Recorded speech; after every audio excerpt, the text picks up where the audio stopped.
అందరికీ నా హృదయపూర్వకమైన వందనములు.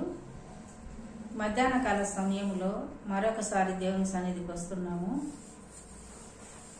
దేవుని వాక్యము దీవించుగాక. యెహోషువ గ్రంథము 24వ అధ్యాయము 15వ వచనం. యెహోషువ గ్రంథము 24వ అధ్యాయము 15వ వచనం.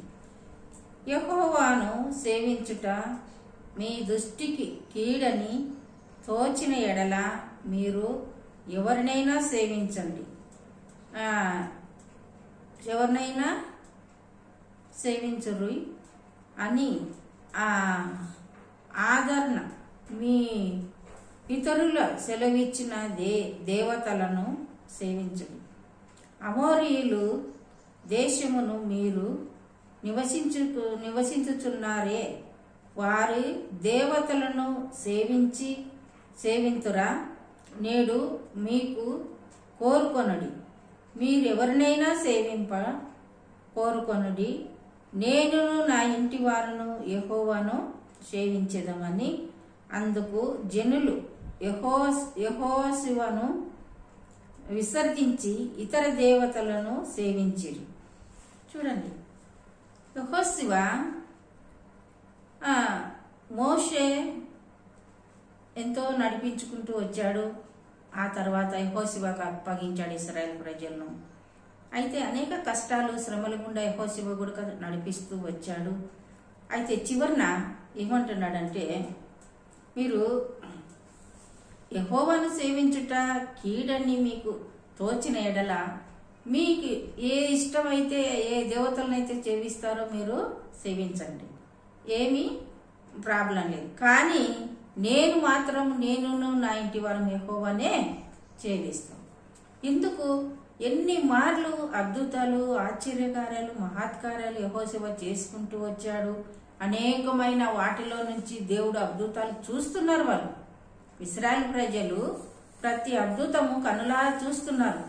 వాళ్ళు గ్రహించలేకపోతున్నారు. మాటి మాటికి వాళ్ళు మళ్ళీ అన్ని దేవతలను పూజిస్తూ ఆ అన్నుల ఆచారాలు పాటిస్తూ ఈ విధముగా చేస్తున్నారు. యెహోషువ ప్రాణం విసిగిపోయింది. అయితే చివరికి అంటున్నాడు, అయ్యా, ఒకవేళ యెహోవాను సేవించిన ఎడల మీకు కీడుగా తోచితే మీ ఇష్టం, కానీ మీరు ఎవరినైనా సేవించుకోండి, కానీ నేను నా ఇంటి వారు మాత్రము యెహోవానే సేవిస్తాము, ఎందుకంటే ఆయన గొప్ప దేవుడు అని చెప్తున్నాడు. అయితే ఇశ్రాయేలు ప్రజలు అప్పటికైనా వారికి పశ్చాత్తాపం లేదండి. ఎందుకయ్యా అలా మాట్లాడుతున్నావు? మమ్మలను ఐగుప్తి దేశములో నుంచి, ఆ ఇనుప కొలిమిలో నుంచి మమ్మలను మోషే తీసుకొని వచ్చాడు, ఎర్ర సముద్రం నుండి పాయలుగా చేశాడు, ఎన్నో అద్భుతాలు చూసినాము మేము. అంతేకాకుండా ఆయనే గొప్ప దేవుడు, మేము ఎవరి ఇతర దేవతలను ఎందుకు పూజిస్తామనే మాట వారిలో రాకపోయింది. అయితే యెహోవాను విసర్జించి వారు అన్ని దేవతల వైపు తిరిగారండి. పరిశుద్ధాత్మ దేవుడు నీతో నాతో మాట్లాడుతున్నాడు. అయితే నీ కుటుంబ జీవితము నువ్వు ఎలా ఉన్నావు విశ్వాసంలో? కొన్ని కష్టాలు రాగానే, కొన్ని శ్రమలు రాగానే, అంతేకాకుండా ఇబ్బందులు, ఇరుకులు, అనారోగ్య పరిస్థితులు ఉన్నప్పుడు దేవుని విసర్జించే బిడ్డగా ఉంటున్నావా? దేవునికి దూరమై కుటుంబంగా ఉంటున్నావా? దేవుని చేసిన మేలులు మర్చిపోయే స్థితిలో ఉంటున్నావా? దేవుడు నీ కుటుంబం పట్ల ఎన్నో మేలు చేశాడు, ఎన్నో అద్భుతాలు చేసినాడు, ఆశ్చర్యకార్యాలు చేసినాడు.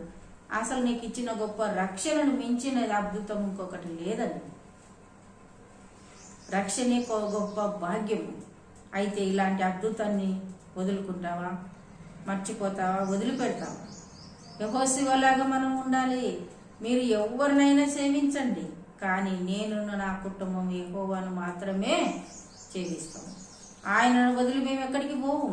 ఆయన జీవం కలిగిన దేవుడు, గొప్ప దేవుడు, సకల దేవతల కంటే పైనామం కలిగిన దేవుడు. ఆయనను మించిన గొప్ప దేవుడు ఎవరు లేరు అని యెహోషువలాగా సాక్ష్యం ఇచ్చే బిడ్డగా అంటున్నావా? యెహోషువలాగా యెహోవా దేవుణ్ణి ఆచరించి ఆయన నమ్ముకొని, అంతేకాకుండా కుటుంబంతో సహా ఆయన సన్నిధిలో కనబడి బిడ్డగా అంటున్నావా? యెహోషువ విశ్వాసాన్ని జ్ఞాపకం చేసుకో. చివరి దినాలలో మన విశ్వాసాన్ని దొంగిలించాలని దుష్టుడు సాతాను వాడు ఎన్నో ప్రయత్నాలు చేస్తున్నాడు. అయితే వాని ఉచ్చులో లేచి ఇరుక్కకుండా, వాని వైపు చూడకుండా యెహోవాని సేవించి బిడ్డగా నువ్వు సిద్ధపరచు. దేవుడి కొన్ని మాటలు దీవించి ఆశీర్వదించను గాక. ఆమేన్.